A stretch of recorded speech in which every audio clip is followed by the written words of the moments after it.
Do you want more success, more growth, more results? Then it's time for the Boundless Success Accelerator from the Modern Observer Group. This isn't your average coaching program.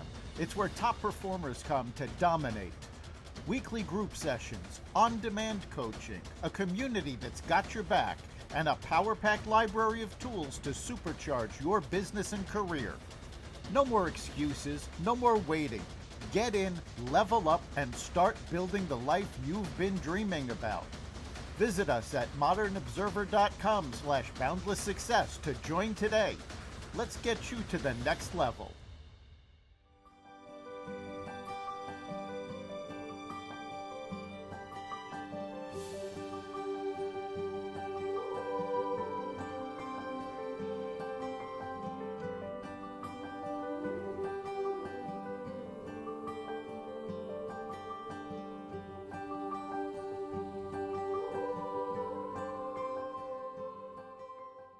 We are lighting the candle, a world that works. I'm Bill Correll, and today we have a very special program.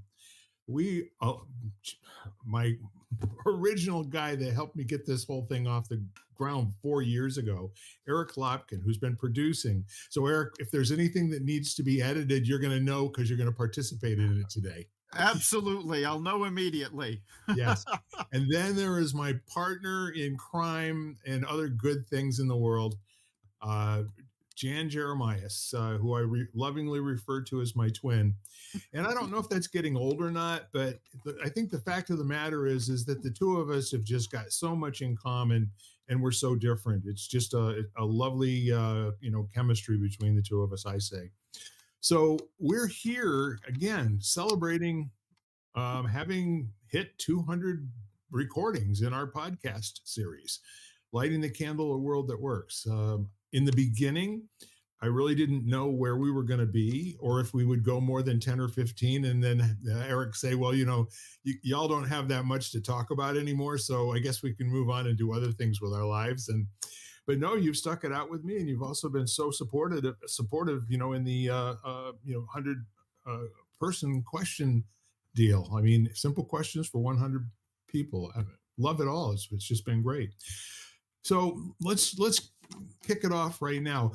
Eric, do you remember what you were thinking about when I first contacted you? I think it was probably after a West Hartford Chamber online meeting or something, almost 5 years ago now. Yeah, we're talking about going back to the days of COVID.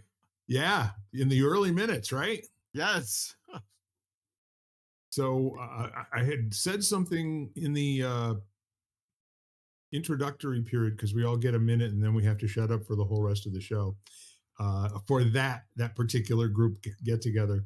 And then I mentioned to somebody that I was interested in starting a podcast, and then you messaged me or something. This is my recollection of it anyway. Said, let's talk afterwards. I might be able to help you. And of course you did. Something like that. Yeah, we had already started several podcasts on the Xvadio network. So it was easy, even if all you had wanted was some advice, we were able to do that. We were in a good position. And now, this has actually been an amazing few weeks for the Xvadio podcast network, because we've got Lighting the Candle hitting 200 episodes. We've got last week's Success Showcase hit 300 episodes. Wow. And I'm not sure if it's next week or the week after, but Raw Naked Truth actually hit 600 episodes. It's amazing. So we've hit a number of milestones over the past few weeks, and actually we've gotten some media coverage of it. We've been the announcement was picked up on radio stations, news sites across the country. That's wonderful. It's kind of clear that you and I just really can't stick with anything, can we? No, we've got no patience, no perseverance. I think, knowing you as well as I do, but then again, not knowing you all that well at all, I can say that the two of us are very committed human beings. And I'm spending a little bit of time on you because I want to bring it to the point where I give you credit for something else. the the lady on my screen to my left, I don't know where you are on other people's screens, but on this particular moment, Jan's in the upper left, you're in the upper right. And I owe her and this fabulous relationship that I have with this wonderful woman to you as well. You recommended that we talk to each other, and I think you recommended her for to be somebody to interview on Simple Questions.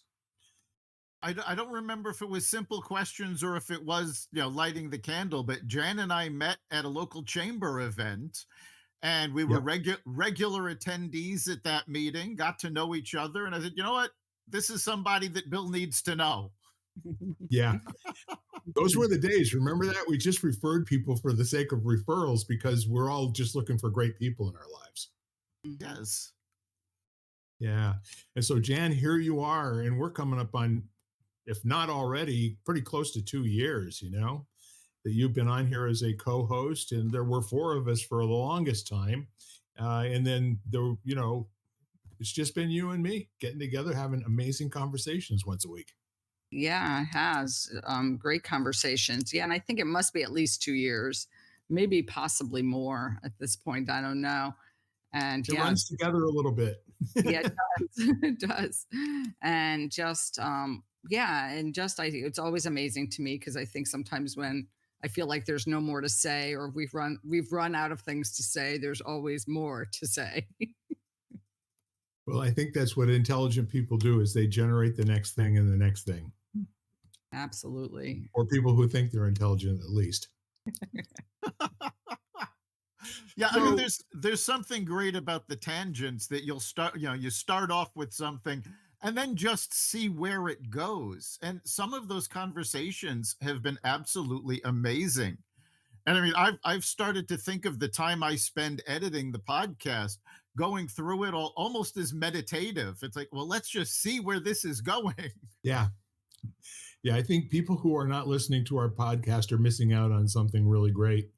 And not necessarily because we're, great podcast people. I don't know where we stand compared to a Joe Rogan or somebody like that. I bring his name up because he's got a lot of followers. I'd like to have half of his followers at some point. Mhm. But I think we do have really meaningful conversations that are authentic and from the heart. Yeah, absolutely. And I think that, to me, what's always such a joy is that, you brought to mind, Eric, was this idea that we don't go in with a plan. And so they tend to be very creative and sort of just evolve on their own in a way. It's almost like they have their own, it's almost like they're their own entity and we're just kind of along for the ride, is the way I feel. And it does remind me, I was having this conversation over the weekend. Um, and we brought up the idea of imagination and creativity, and I think that that's the way I think of them, like that they have their own kind of, like there's this their own quality that is inherent in what we do. A lot of it is referring to things that have recently happened to us, but a lot of it comes back through our experience with other people.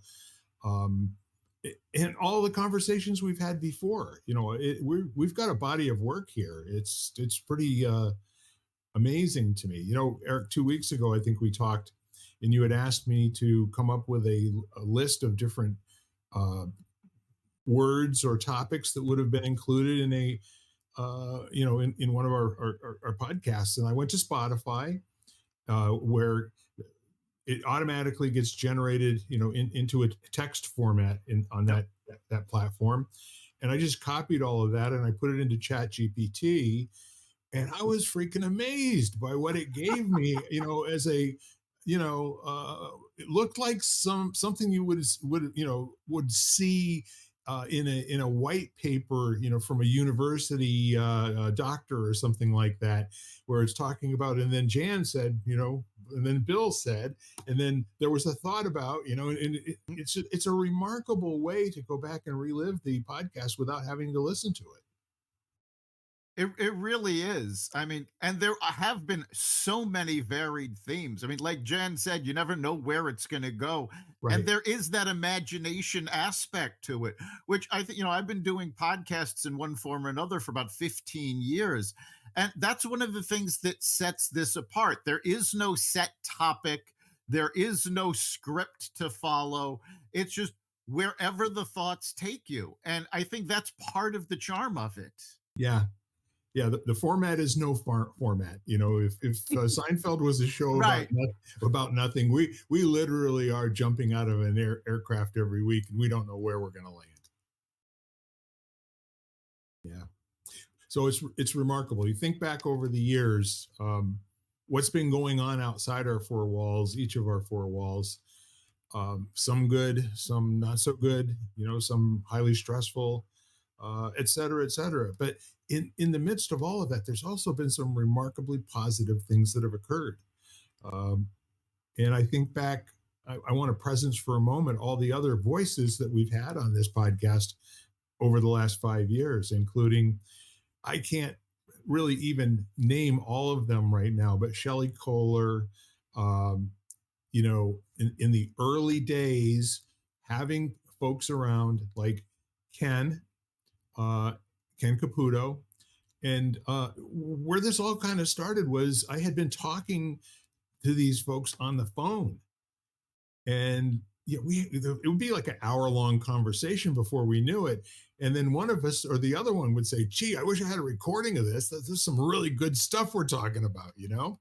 And I said, "Well, I wonder." And so that's what kind of intrigued me about the notion of having a podcast. But being so blessed to have so many folks, who come on here for an hour at a time and just engage in talking from nowhere to somewhere. Yeah, even past the original folks that were on here over the last, I'd say 3, 4 months or so, there've been some fantastic Oh yeah, guests bringing different points of view, different perspectives, and it's really been fascinating. yeah. Mary Jane, Lachelle. I mean, the list just goes on and on. And it gives me a reason to really stay highly optimistic about where we're going in the midst of a whole lot of nonsense going on. And, I don't care how dark it is. And that's one of the things that when we sign off is that everyone has value. Everyone is a very special human being. All the folks we haven't met, but sometimes I really do feel like my future listeners are drawing things out of me while I'm coming up with the next thing that happens, because it's not a thought that I've ever had before. In many instances, it's just not ever been there before. We get out on the skinny branches, and then the next thing we do is we either fall or we create a new branch. Yeah, it reminds me. First of all, I love what you said, Bill, because I think that during very dark times, I think the people that we've had on and the conversations we have give me hope Yes. and give me a real, yeah, a real feeling of possibility. And that's, I think, very important always, but especially I find these days when there is kind of like everybody feels like the world is kind of mixed up at the moment. And so I think that that's one really great thing. And then, you are the people you surround yourself with. And so that's what it also reminds me of. It's a great reminder to me of the people of the people we've gathered together in conversation. And you know, and they are amazing people. Yeah, They I are. think that's really been at the core of why this is successful, is that no matter what the basic message that every episode has is that no matter what else is going on in your life, there's always a reason to hope. There's always an opportunity coming. There's always something to be positive about. And Yes. we seem to be lacking, that not just in general, but in media in particular, where so much is focused on what's bad and what's negative. We do need to keep reminding folks that, yes, there is positive out there. There is always hope. Yeah, the whole nature of empowerment is it's missing until it's spoken into existence. And you have to be in a conversation for empowerment or for joy in order for those things to actually take place. It's going to be accidental otherwise, and you're going to be robbing yourself of something that could be so frequent in your life. Um, and you're not even going to think of it if you're isolating and staying away from people, you know? So there's all of that. But I can tell you one thing, I owe my sanity today and possibly, who I am, that I'm still here, Jan, holding hands with you every week when we both were going through so much stuff with our dads. I Absolutely. think is one of the things that probably brought us a little bit more closely together. And I really appreciate you for that among many things. Thank you. Likewise, Bill. And one of the things I think that the conversations have to continue, and we're talking here about conversations that we've had with others. And Yeah. I think one of the things that we also talk about a lot on our show is that's those valuable conversations you have with yourself. And so I think that, the world is very distracted and very distracting and has the potential to pull us out of ourselves all the time. We're pulled in a thousand different directions. We can lose ourselves so easily, either intentionally or unintentionally. And I think those conversations, whether you're having them with another person or you're having them with yourself, and both are like are crucial to your longevity, to your existence. Yeah. The conversation has to continue wherever you find yourself. What I love about that, Jan, is that there's there's kind of a distinction in self-talk and thinking and having thoughts. Like there are several different levels, but I think the a new direction gets generated in a conversation with someone else. Hmm. Understanding and trying to apply and trying to replicate the feeling of the thought that was there in that conversation, that I think is where the self-reflection and the self-talk, and the kind of sorting of all of those sentences that come into our head 80,000 times a day, that there's something here that's possible. And if it's a great conversation, then we have little time bombs that go off during the course of the week. Later on, if something will happen, and then all of a sudden we'll go, this is exactly what we were talking about. I get it. And sometimes it's an intellectual get when we're having a conversation, but once you've experienced it actually allows for growth, in my opinion. Well, At least for me. I think that's key for growth. It's one thing to be in a conversation and to listen to what someone else is saying, but it's a whole other level to really absorb what they're saying and what they're meaning. Right. And very often, something will happen and it'll click you back to the conversation. Go, oh, you know what? Now I really get it. Yeah. And that's a game changer. Because then it becomes an experience. Yes. Then it's experiential versus just words. And I think it's also a way for you to kind of like own what they're saying. I think because it creates some sort of, usually possibly some sort of somatic feeling, some sort of body sensation, some sort of, so it's multi-level, it's like multi-dimensional versus being so one-dimensional as far as these are just words. Yeah. And one of the things you shared, Bill, is I agree that conversations with others, but I do think it's valuable. I think the thing is that we need to have those conversations with ourselves. Like we need that quiet space to feel how we are, what we think about something without the without the input of anybody else.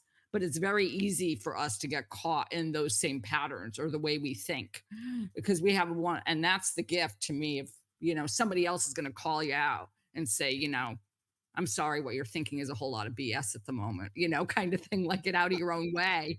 Where for us, when we're going through something, it's very hard for us to see that. So you need somebody else to kind of mirror you and say, okay, I would say almost impossible, Jan, for us to be self BS detecting. that's right. That's right. Like you need somebody else who's going to call you out on stuff and say, like, like get off your butt every now. Can't Yes. fool anybody else if you're not fooling yourself. And I always used to love, guy that I work for who said the management around here are they're believing their own BS, you know? Mm, um, It's true. And, Jan just used a phrase which I think is a little problematic. She said it's just words. I And people underestimate the power that words have, especially in self talk. I mean, Hmm. when we say the same thing about ourselves over and over again, whether it's true or not, we tend to believe it. And that holds people back. Yes. Absolutely. And so now I think in some episodes, previous episodes, I've started using an app called Mind Jogger, which is random reminders that like sort of alarms that go off throughout your day that you don't have any idea. And mine is, what is your self talk right now?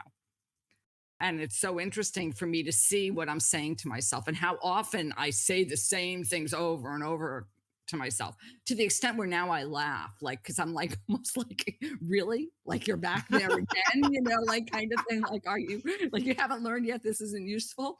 But it's a pattern. And part of it is to have that pattern disrupt and to sit there and say, okay, like, and to shift out of it. And I don't believe, yeah, I agree with you, Eric. I shouldn't have said that in that way because I believe there's so much more than just words. I mean, I do think words have power. But don't invalidate what you said like it was either, appropriate or inappropriate. Right. You had to say what you had to say in order for Eric to say what It's he true. said.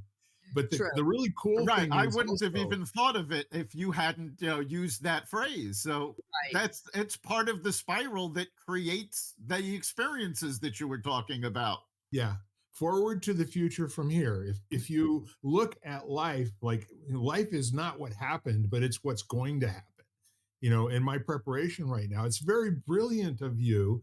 You can't have a person, call you what do you have it set for? Not every hour or 2 hours or something? Yeah, yeah, it goes off about it's you can like what the earliest, let's say I mine set for 7 to 7, and it will go off like 10 times a day. And sometimes I don't hear it because I actually have it turned off like now, because otherwise I find it disruptive because all of a sudden I'll be in a meeting and I'll be like, okay, I don't want to. But other times it's very useful, like when I'm not and I'm just about and I'm working or I'm doing other things because Well, see, you've invited an interruption, a planned, desired interruption to whatever thought process you're in at whatever time that it actually happens. Mhm. And that's brilliant. That's the same thing as talking to somebody else. That's where all change occurs because when you get asked a question, it's not the same hearing of that question each time you get asked it now. Even though, how many questions can you put in? Oh, I have the free app version. I have the free version, so I can have 2 prompts. So I have it You, programmed to do 2 different things to say, like, to have 2 different reminders on my that come in. My other reminder is, about take a moment to feel like love and compassion for yourself. So that's my other Beautiful. reminder, that I have programmed. But you could do really anything. Yeah. Take a breath. I mean, pause. Whatever it is to kind of to do that, like to jar you out of whatever your normal habitual thinking is or feeling is at the moment, if you going through something. Yeah. I think it's brilliant. It's a phone a friend. And essentially that your past self is speaking to your future self, and so it's kind of like if you take a piece of lettuce and you put a salad together and you put it in a wooden bowl, it's got a context of the wooden bowl. It changes dramatically. And in the wooden bowl, it might be worth $2 or $3, but if you put it in some fine bone china that's 175 years old and the bowl's worth $300, all of a sudden you've got something, a dish that's worth $75 at a particular restaurant. Yeah. So the context is so important. And when you get the wake up call, of asking that simple question of, what's your self talk right now? It's going to occur differently inside of whatever, thinking that you're going through at that moment. I think it's brilliant. And the other thing that I've found, and it was very interesting, was wasn't necessarily trying to replace the self talk. It was Right. just basically to stop it. Like I wasn't trying to substitute in like another phrase where like or say to myself, don't think that or don't say that. It was much Right. more like just breathe and shift. because I have news for you. If you talk about BS, our brain knows when we're BSing ourselves. We So if got we three of those say detectors. something Yes. to ourselves that's false, we are saying to ourselves, like, I don't really freaking believe like that. If I'm saying to myself, I don't like myself, or I'm not, whatever it is, or I'm not, you can say whatever you want to, you could pick a phrase that you say to yourself often, like, I'm not pretty. If you say to yourself, I'm beautiful, I guarantee you, most likely your brain, you're sitting there going, like, that's a load of bull. And I really don't believe that. So it really does nothing because you really don't believe what you're saying. So it's really just, I mean, at least for me, it's just better to sit there and basically bring myself to a space of almost emptiness for a moment and then shift out of it and then move on and then just keep on doing that. That's what I've been doing anyway. And I'm not, I don't think you can be an expert at this. It's all like just play or just experiment, you know? Well, I think something that app does is very important because most of us, we're completely unaware of what our self-talk is because we don't focus on it. If that reminder comes up and asks you, what is your self-talk at this moment, you have to consider it. You actually have to think, wait a minute, what am I telling myself? And you will see certain things that come up all the time for yourself because we all have patterns of things that we say to ourselves.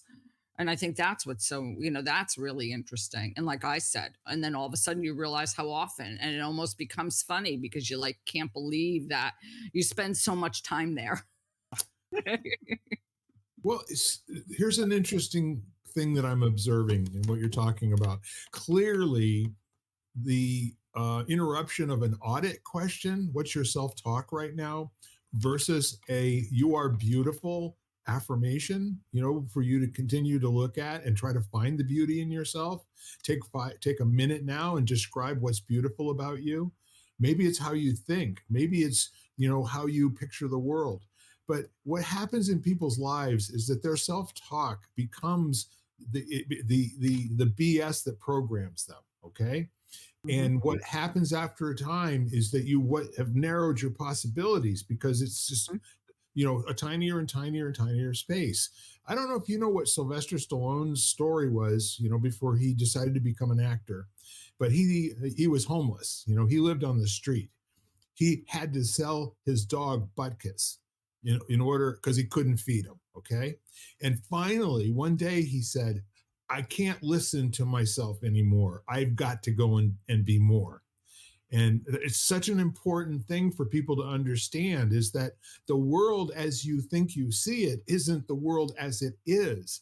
Everybody who's ever accomplished something great has been in the same place that you are right now. When you're ready to give up, they didn't. Okay.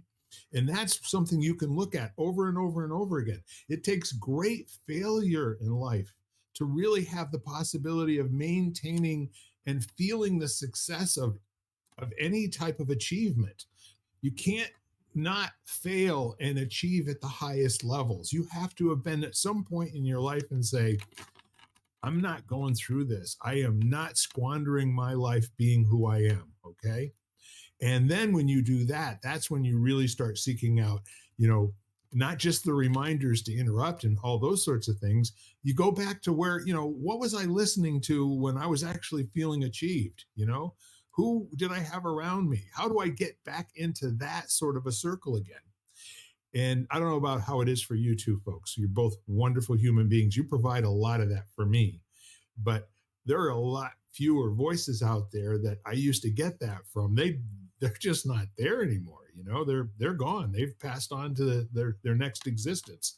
So I like the idea of growing a new crop of really smart people that I can, get into conversations with. And it'll challenge me to disrupt myself when I'm in that place I was just describing to you. I still go there. It's not like, I now know how to get out of there a little more quickly than the days where it would cost me 2 or 3 days at a time. And I want to just say, that having the audit, built in with the affirmations and built in with the testing questions, if you don't test who you are, you're never going to know that there's more that you could be that you used to talk about and have forgotten. Does that make any sense? It does. I think, we get so caught up both in the day to day that we do and the self talk that we have. I mean, Yeah. I think the stat that I saw not too long ago was 80% of the thoughts you had today were the same thoughts you had yesterday and the day before. Yes. And that's what you get caught up in. So we need something to pull ourselves out of it, to remind ourselves what we used to think was possible, what we can still make possible. And yeah, I love the phrase you used about cultivating a new group of smart people to keep you growing. Yeah. Yeah.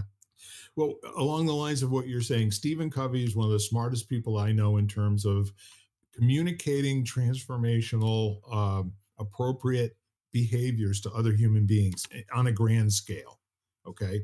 As far as I'm concerned, chicken soup for the soul was one thing, but someone who is able to communicate that there are certain habits that successful people have that other people don't have. And what are those habits? Well, see, that's all made up. It's not true. However, the communication of, doing first things first, begin with the end in mind, listen first to understand and then to be understood. These are like really, really powerful conversation starters that any two people can have. And when they're done with it, they'll understand a little bit more, and it's going to be more real for them, and it'll also give them new sentences in their 80,000 that they hear every single day to appropriately pop up. And if they don't pop up, you can go look them up and you can have more conversations with people about it. But habits, those habitual thoughts that we have every single day, keep us stuck. Oh, absolutely. I mean, when we again, you do, yeah. If you keep doing the same thing over and over again, you're going to keep getting the same thing over and over again. Yeah. And people in general, I think, crave that new experience, but they need to be dragged out of their comfort zone in order to get it. Yeah. I think that the emotion of fear, I think, is what just came to me, because I think the fear of doing something different, you might be in a really bad space, but you know it. Like, you might Yes. be miserable, but you know it, and you're like, "Okay, this might be horrible, but I know this horror, and I know what this is like." Yeah. And this whole idea of doing something different and possibly feeling any different is like this feeling of like, "Nah, I'd rather stay in the same place because I know what it is, versus do Yep. something different and have the possibility of going somewhere else."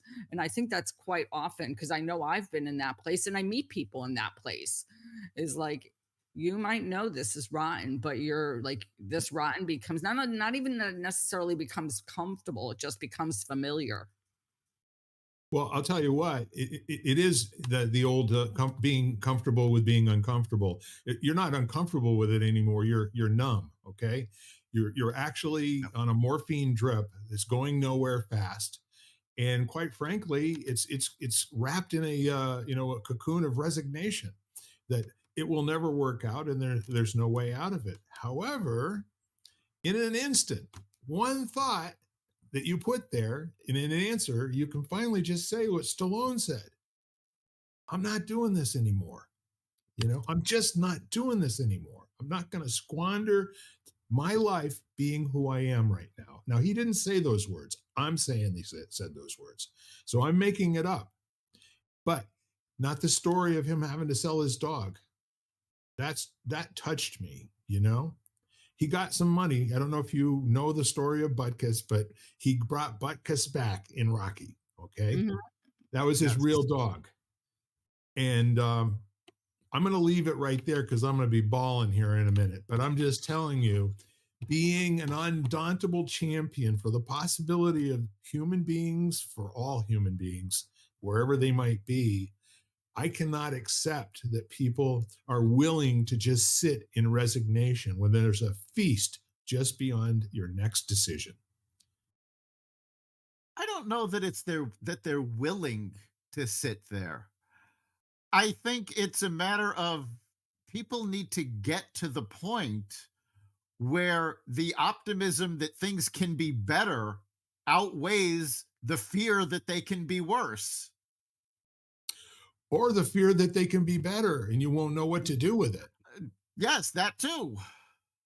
But being afraid is a natural human condition, fight or flight. I mean, Yep.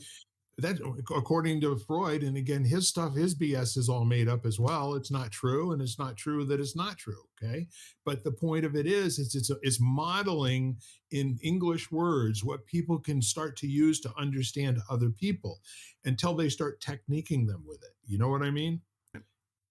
It's not powerful to be techniquing somebody else. It's only powerful to have them be aware of the technique so they can self-examine and do that audit. That, I love your question. What's your self-talk right now? What would be another 3 or 4 questions that we could ask ourselves that would be like status quo interrupting and give you an opportunity to have choices after you've given it a few minutes of thought. Yeah, I think we need to ask ourselves on a regular basis, why are we doing what we did? Yeah. Because realistically, so much of what we do is just habit. It's why are we doing this? Because this is what we've always done. Right. Well, how's that working out for you? You Right. need to take a look at, are we getting the results we really want from that? Or should we be trying something else to get better at it? Yeah, and another interesting aspect of that is that there's a behavior um, of complaining about things over and over and over again and doing nothing about changing it. That state that it leaves you in is justified being right, and your self talk is 100% aligned with that narrative. And so this would be an inauthentic behavior that your brain is now believing is not BS, but it is completely BS. Anything you say about yourself that says, I can't because, and then you start to list those things out. And we all do it. Okay. I'm not Yep. saying like a prescription for anybody to follow, but you should be suspicious of any self-talk that leads you back to, and now I'll go back to being, miserable again. It would be really wonderful to have some self-talk that would um, be throwing you a lifesaver, like as if you were adrift in the water and somebody's tossing you a buoy that's going to keep your head above water. And if you start to do that for yourself, I don't know, it seems to me like that's just a really powerful way to go. And it also becomes something that you can employ with other people. As you were saying before, Jan, when you come up against people, that are in a particular place, you've got conversations you can have with them, don't you? Absolutely. But one of the things that, I mean, I think for me, the question I would ask is, my big question, which I ask myself every day, so I don't need a prompt, let's say, for this because it's a habit already. Is Right. how do I feel? Because I don't really think that people know how they feel. I think they run on automatic pilot and they're not really in touch with, one is physically, like how do I feel physically and what do I need today? Yeah. And Yep. and then the other one is like, how do I feel emotionally? And to recognize that and take a moment to actually acknowledge it and not push it away. And that's the way I feel with the prompts is that, you know, like you're reminded of it so often that it's not possible to push it away. Yeah. And so it's a thing that, if you're listening Yeah. and you're like, okay, so um I do think having, valuable conversations with people or people around, and there might be points where you sit there and you're like, okay, well, I really don't want to talk to anybody at the moment, but that doesn't mean forever. And then the other thing that it was reminding me of was the fact that just because you say, okay, well, I'm going to do something and I'm going to stop myself from having this conversation with myself or listening or noticing my my thoughts or whatever they are, or my self talk, is this feeling of not, when you are having that thought again, is not to go into the self critical mode of berating yourself with that whip of like, oh my gosh, here I am again, because I think that tends to happen. It's almost like we tend to get very aggravated with ourselves and almost angry at ourselves. And that really serves no purpose either, except to notice that you're getting angry at yourself and that you're like, that we're all, this is a journey and we're all a word. Like you said, you still go there, Bill, and maybe you get out of there quicker. But the fact that there are going to be points in time where you do, like, so everybody does. So you want to hear something? What? When it's really working, the sentence start and I go, nah. It's like, no, you're not wasting my time with the whole sentence. Get out of here, just go away. And that's usually when I pick up my whatever electronic device I have, and I either go and post something on Facebook, or I message somebody. And I'm at the point now, I've done it with enough people. It's remarkable to me, the folks that I won't see for 2 or 3 months, and then all of a sudden, like my buddy Dan Blanchard, who we've been kind of tracking each other for going on 20 years now in our careers. He just made me smile this morning. Hey, Bill, how you doing today? A nice little message from him. So I think the neat part of what we're talking about here is we started this whole podcast today in a retrospective mode, and we sort of drifted into our empowerment conversation, which is what I think people do. Committed human beings really want to give a gift to other people. And I don't know about you, I've said this so many times during this podcast. I know we're having a good podcast if I'm moved to tears or if I get goosebumps, and I've already had that happen 2 or 3 times today, and it's kind of like, we create this thing in the in-between here where there's just like a safe place to be in love with each other and with ourselves for a moment, right? Get a little bit of a time out here. And that's what this is this the in-between that we're creating in our conversations. And it isn't necessarily something that's going to be terribly useful to people unless they use it as kind of like, this is a thread that goes somewhere. I wonder if I just work with this for a little while, where I might end up.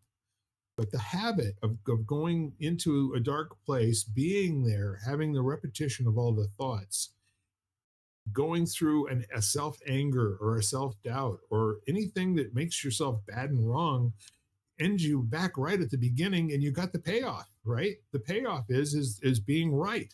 There's nothing else I can do about this. See, I told you,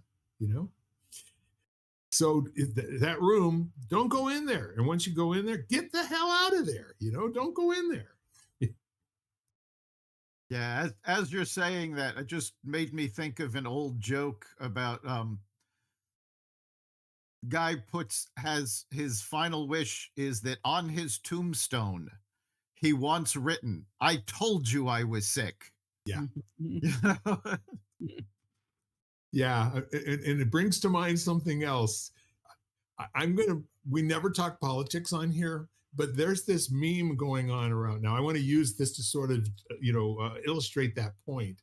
If you say something enough times over a long enough period of time, it's true, right? So the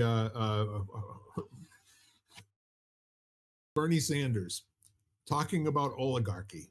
This is one of those words that nobody understands what it really means or anything. Well, somebody put together all of these quotes of him going back to 1993. We are rushing headlong into an oligarchy. We are 2 years later in 1996. We are on the verge of becoming an oligarchic society. And every 3 years, he probably said it every year, but they just kind of like put them all on an 8x12, and coming to here again, like he's really, bringing us to something. First of all, what are you talking about? Second of all, how are we going to know if it actually happened? And why are you keep saying it's going to happen when it hasn't? I mean, what's going on around here? Those are those thoughts that we have, in a nutshell. They just don't go away. After 20 years, they're still there. Yeah, it's something, it's going to happen, it's going to happen, and yet it never quite does. 100%. And I remember, we all grew up with when we were learning algebra and in math class, the word problem, a train leaves Los Angeles at 12 o'clock going 80 miles an hour, and a second train leaves New York going 75 miles an hour. At what time, AM or PM, are they going to meet in Chicago? And I think it might have been All in the Family, where Archie actually says to his Michael niece, Civic. no, it was his niece Stephanie, Oh, Stephanie. Okay. who was young and doing this meth. He says they're never going to meet. Those two trains have been trying to meet since I was in school, and if they haven't met yet, they're never going to meet. I love it. I love it. But And I the love. other thing too, go ahead. No, go ahead, Bill, and then I'll. Well, the other thing that, the once you get an idea that you think you know and understand something, it's part of your belief system. And one of my favorite guys to listen to, read, or books on tape, or just hear him talk, was Wayne Dyer. Oh, I And love his stuff. yeah, it took him forever to finally figure out, what scurvy elephant meant, and all through his grammar school years, he said, I'm evidently a scurvy elephant. And so later on in life, I mean, first grade, his teacher called him a scurvy elephant. He went home and told his mom about it, and had brought him a note. Well, when he was 15 or 16 years old, all these years of knowing he was a scurvy elephant, he actually got to read the note, and the note said, "Your son is a disturbing element." You know, so not to be too guttural, but most of the shit we believe that's not good about ourselves, we ain't even got it right. Okay, Yep. We're not even upset about the right thing. We completely misunderstood. We either completely misunderstood or it was coming from a person who had, and I don't want to say agenda in a bad way, but just came with their own, I'll label it as stuff, came with their Right. own stuff and kind of placed it on you. So, if your parents were fearful of something, well, what's the likelihood that you're going to be fearful of that same thing? Quite high, because it might not have ever happened to you, but you've heard Yes. about it and they've created a story around it. And then all of a sudden that story becomes your story indirectly. So I think that so much of what we're told by a lot of what we're told by the outside world is not true, or we have different circumstances that happen that kind of filter our perspective, and we kind of form habits around those things. I was having a conversation with someone a few weeks ago, and she was talking about the fact that she never raises her hand first. Like, that just doesn't happen. And, she's in a lecture, but it's kind of, and she said that's because when she was little, when she was in school, she raised her hand first and she got the wrong answer, and everybody laughed, as like first graders or second graders would. And from now on, that kind of filtered her, like, kind of like, you know, that idea about herself was revealed by that one situation. And we all have things that happen to us like that. Yeah. Generational legacy trauma. Trauma. And Well, see, a lot of that is also how the response is. Like you said, she got the wrong answer and people laughed at her, so she never wanted to take that risk again. Now, Mhm. right. my youngest son had a similar thing. He was out with his uncle, and there was some contest, and it was a trivia contest. Now, my son was really little at the time, and the question was, who was Madison Square Garden named after? And he said, and he jumped up. He wanted to answer this question, and he said Oscar Madison. And the people running the people running the contest thought that was so cute, they gave him a mug for it, you know? That's So fun. he was never shy after that about just yelling out an answer, whether it was wrong or not. Yeah, and his best friend Felix helped him build it, right? Right. Right. That's fun. So, here we are, 200 episodes, more or less. This one we're celebrating. And I just wanted to share with you, we went through a couple of conversations. I spoke with both of you, like, how do we want to memorialize our 200th episode?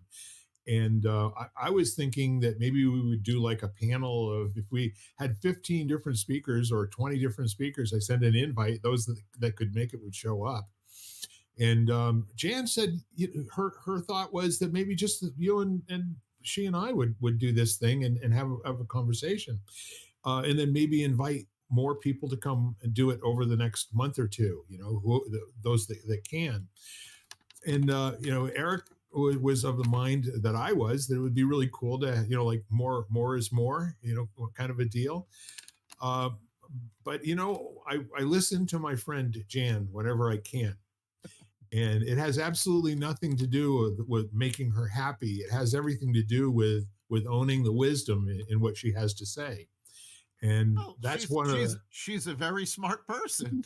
yes, sir. And that's Thank that's you. why I keep her around, and that's why I'm such a pain in her rear end that I've got to see her every week. So Right. I am wide open to what we do going forward, but I am really committed to having conversations. One of these days, I'm hoping, and I said something about having a lot of people listening to it, not for me, but for the world. If we didn't have any attribution as to who was speaking, and everybody got a chance to listen to what's been said over these 200 episodes, I have a feeling it would make some people's lives a little bit better. What do you think?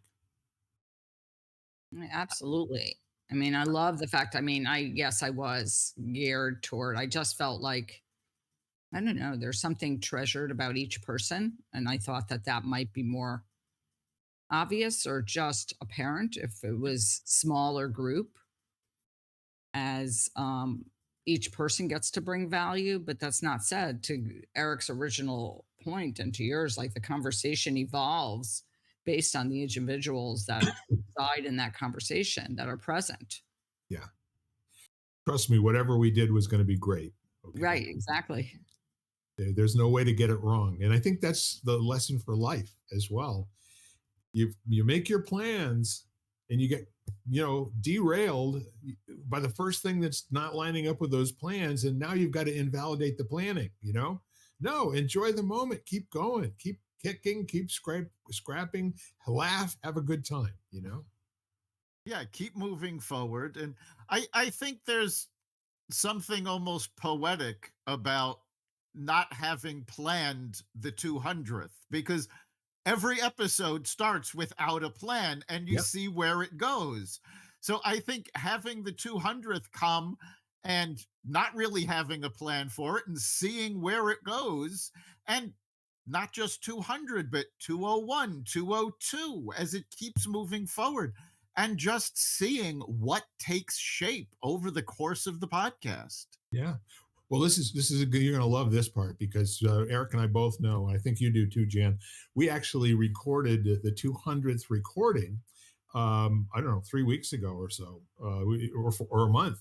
But the point was, we didn't talk about it being the 200th episode, so we needed to have a place where we could do a little bit of a completion job, like man, we had 100 and then we had, I don't think we made a big deal out of 150. I think we just cruised. But this one, we've been talking about the 200th episode. Jan, I think, first mentioned it to me in November or December. We got a kind of a neat thing that's going to be happening over the next couple of months here, So we've had a chance to talk about it a little bit as the weeks have gone on. But I just want to say, whenever I can spend time with either or both of you, my world is so much better. Yeah, back at you. It's true. The time I spend talking with each of you is absolutely amazing. The perspectives, the intelligence, it really is uplifting. Yep. Yeah. Agreed. Agreed. Well, I think I look at around at us, and I'm sure that the people and in their own lives, in their own wherever they are, our listeners, there are people who are the thinkers, are the people who's like, the problem solvers, the people with imagination and creativity. And to me, those are the people that I want to surround myself with. Like, I'm not looking to surround myself with, a cookie cutter person, uh, Yep. who just goes with whatever they're told. Yeah. Yeah. The other part of it too is I think for many years, I've been a question driven person as opposed to an answer driven person. I have to start off, humbly saying, I don't know my backside from a hole in the ground about this. And living, for the most part, seems mysterious every single day as a result of kind of looking at life that way. It's like, what's the next good question I can come up with here that will just allow me to squeeze that much little bit more of juice out of today, and to be able to say at any time in my life, this is the best day ever, Hmm. Yeah, I and mean, that really is important. You do have to do that. I mean, that's on our sister podcast, The Success Showcase. I end every episode with make this your best week ever and make next week even better. yes, yep, great words. So how are we doing for time here? I thought you were keeping track. Oh no, I know where we are. All right. Is it time for us to start asking wrap up questions, Jan?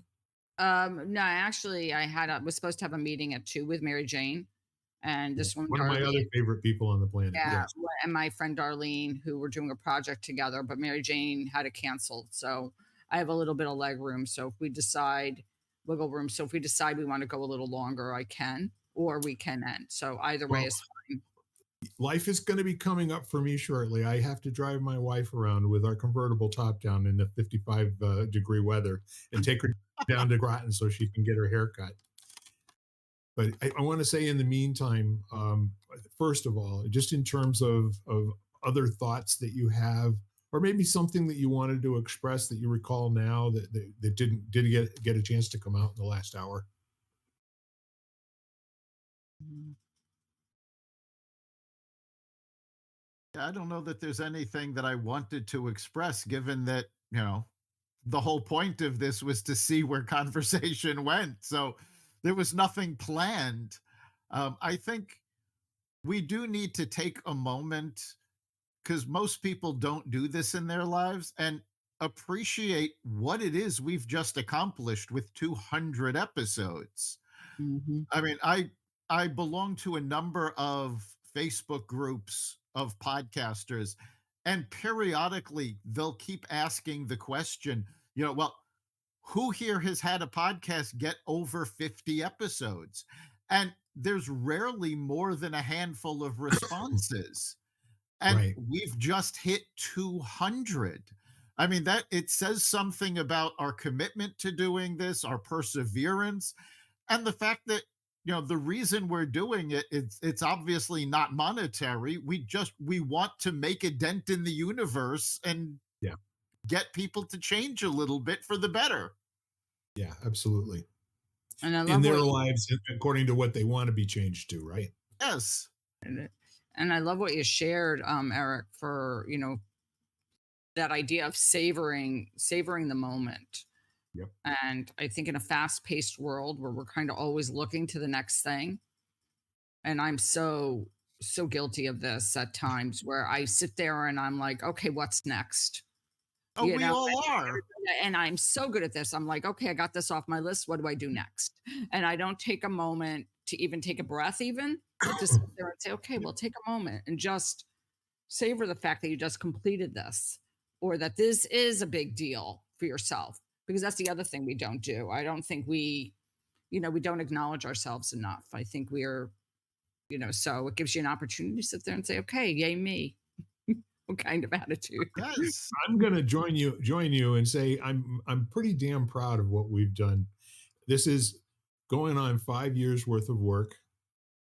It's gone undergone many changes and transformations, and quite frankly, we do deserve, to take a lap and take a bow, from the standpoint of, we never knew that we were going to get here. This was not a given. And our relationship and friendship is what has caused this to happen. It hasn't been, as you said, an external motive or any type of reward. It has had an awful lot to do with, who do you want to talk to this week? Yeah, and I think, Bill, I think it's important for you, especially, to take that victory lap, because you're the one that started this all.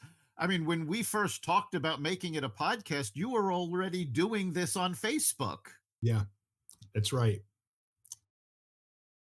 I absolutely was. And I'll tell you, the neat part of that has nothing to do with the acknowledgement, but it has everything to do with the genuineness of you sharing in it. And both of you, that and I know that we did something here, that it wouldn't be easy for us to duplicate again. It would really take that level of commitment and ongoing, whatever it was. I mean, we got sick, we lost people in our family, we had lives for 5 years, and we still managed to do something that I think is a little bit extraordinary. Absolutely reminds me of that. This could not be recreated because the time has changed. And the moment those podcasts came out, or those recordings came out, everybody was in a different place than they are now. Yeah. So it, that was then, this isn't, and so they evolved, like they were created as to how they were supposed to be created. Yes. And even if we tried to go back, it's like, it's like you're saying, "Oh, I wish the world was like this." You can say it, but it's never going to happen. Well, Not on its own. realistically, given the time frame that we've been working with, I mean, we started a lot of this during COVID. Right. Do we really want to go back to the way that was? Right. No, absolutely. Nor could we, do we really? No, Yeah. thank you, Mr. Wizard. No, thank Yeah, you. no. And I was I yeah, I I was having think that's been a big theme of the podcast itself, has always been, moving forward, find the positive and keep going. Mhm. Yes. Forward from here. Forward from here. So I think with that said, I think that's a really lovely way for us to. That's a pretty good wrap up. And in the meantime, um, we're really going to be having an awful lot of fun doing this, and I think the inclusion of other people, with you and me, Jan, and then every once in a while having our moments of we have these intimate conversations, that it's just the two of us, that only the two of us can have, in that way. It's like speaking to another person one on one. It's life giving. It really is. And this, do you have anything to wrap up, Jan? I guess the one thing I would say is we had this such a beautiful conversation here, and we created something. Is go out in the world, whoever you are, and create a conversation with someone else. Just like create something, like see where it goes. See if you can go in with an open mind and leave somehow different, which you will if you can be aware of it. Yes, Or go out absolutely. and talk to somebody. Beautiful. Yeah, I love Eric, that. would you like to do the ask that we do at the end of our Lighting the Candle podcast every week? Oh, I'm not going to do it justice. I'm going to, paraphrase a little bit and just say, you know what? Go out, appreciate what you're doing, and let others know you appreciate them. Everybody needs to hear that from time to time, whether you text someone, call someone, or send them an actual letter. But let people know you're thinking about them and that you appreciate them. Well done. We Absolutely. are We are Lighting the Candle, a world that works. I'm Bill Correll, and I'm here with Eric Lopkin and Jan Jeremias. These are two world leaders in my book. God bless all of you. I love you very much and look forward to speaking again soon. Bye for now. Bye. Bye. You've been listening to Lighting the Candle, a world that works, part of the Exvadio podcast network. You can catch every episode of Lighting the Candle, as well as the rest of the network, at exvadio.com, the Apple Podcasts app, YouTube, Spotify, iHeartRadio, Audible, Amazon Music, and wherever you find podcasts.